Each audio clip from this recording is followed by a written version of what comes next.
फिर निकलेंगी रात में बाहर तो ठंड लगेगी।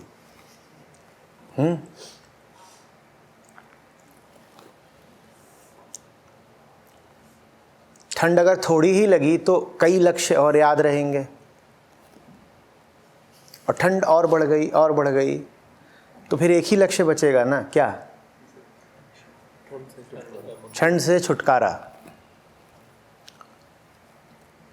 तो जो चीज़ सता रही हो उससे छुटकारा पालो, यही लक्ष्य है। जब ठंड खूब लग रही होगी तब जीवन की व्यापकता तो नहीं याद आ रही होगी ना।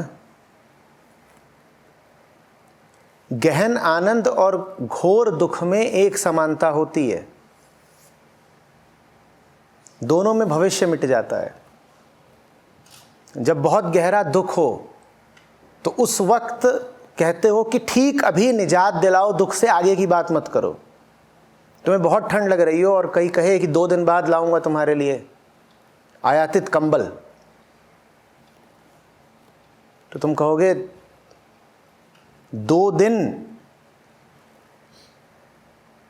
हमारे लिए हैं ही नहीं, हमारे लिए बस ये क्षण है, अभी कुछ हो सकता हो तो बताओ।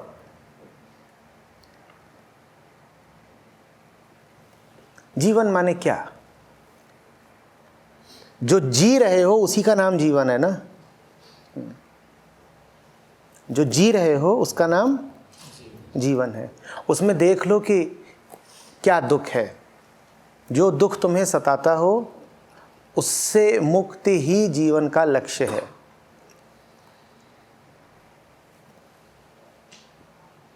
और कोई लक्ष्य नहीं है जीवन का।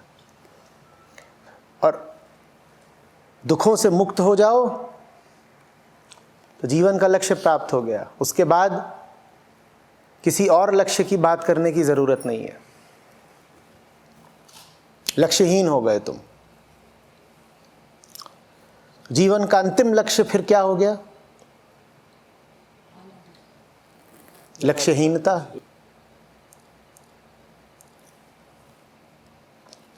लेकिन अभी जैसे हो, अभी मत कह देना कि जीवन तो लक्ष्यहीन होता है तो मेरी जिंदगी में कोई लक्ष्य नहीं।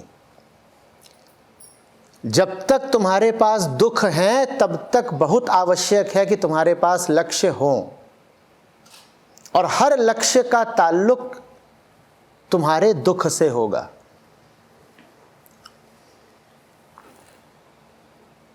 अध्यात्म वो बाण है जिसको तुम लक्ष्य करते हो दुख पर। बाण मारा दुख पर, दुख मिट गया। दुख जब तक है तब तक लक्ष्य बनाना पड़ेगा ना।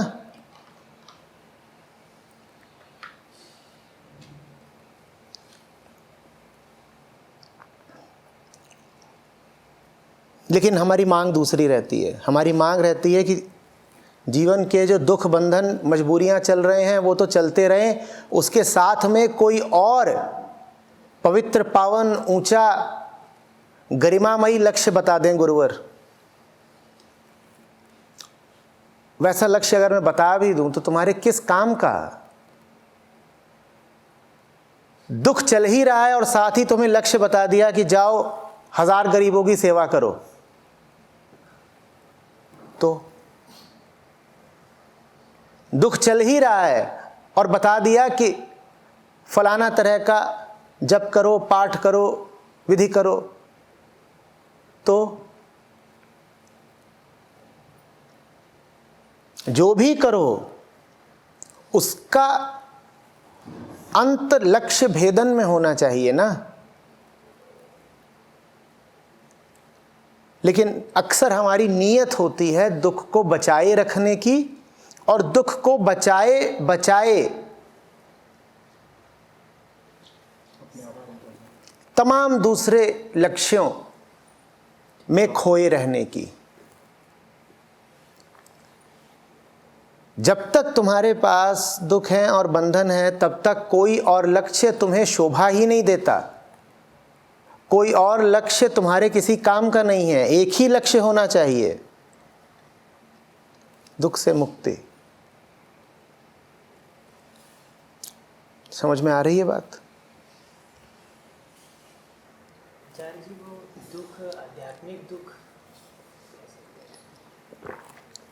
जब तुम्हें दुख उठता है तो ये बता के आता है कि किस कोटि का है और होगा किसी कोटि का।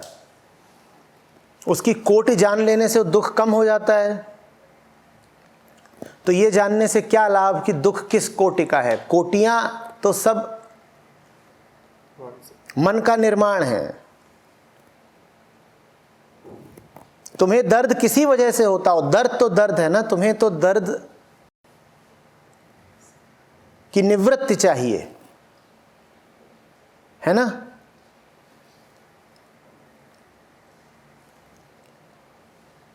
या तुम्हारे लिए इतना जानना काफी है कि दर्द किस कोटि का है।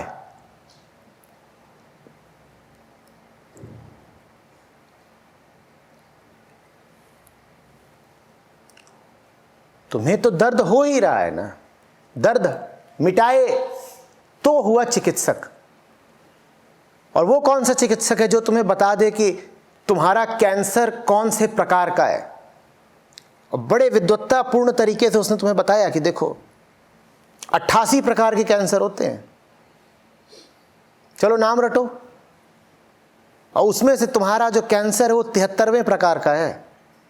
इससे तुम्हें क्या मिल गया या कुछ मिला? तुम्हें तो समाधान चाहिए ना। तो ये हटाओ कि तुम्हारे दर्द का नाम क्या है, कोटि क्या है, तुम्हारे दर्द को दुनिया या अध्यात्म किस दृष्टि से देखते हैं। तुम बस निशाना लगाओ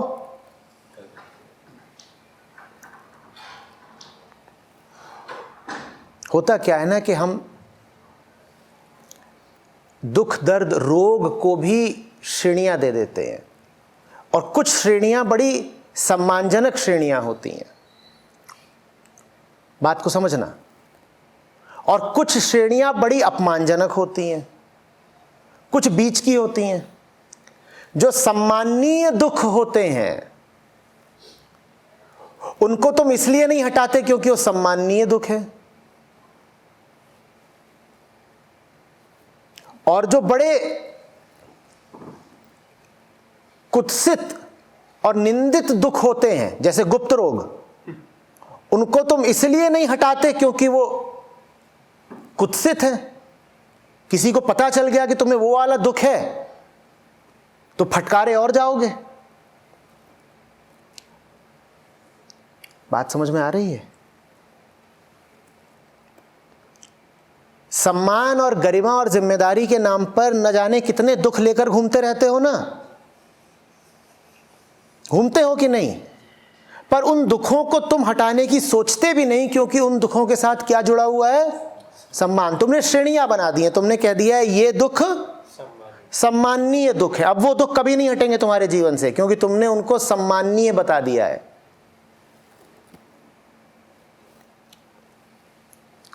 और उसके विपरीत कुछ दुख हैं जो बड़े निंदनीय दुख हैं। वो इसलिए नहीं हटेंगे क्योंकि उनको तुम छुपा के रखते हो, पूछते ही नहीं कि अब ये दुख हम थोड़ी बताएंगे आचार्य जी को कि हमें ये वाला दुख सता रहा है। वो दुख भी नहीं हटेंगे क्योंकि तुम उनको निराकृत कभी होने ही नहीं दोगे।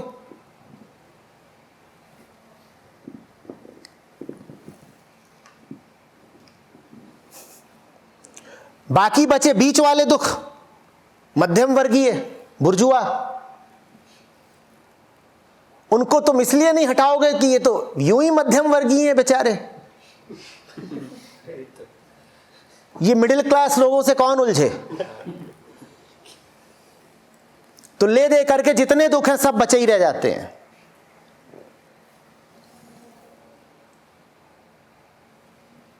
क्योंकि तुमने उनका नामकरण कर रखा है।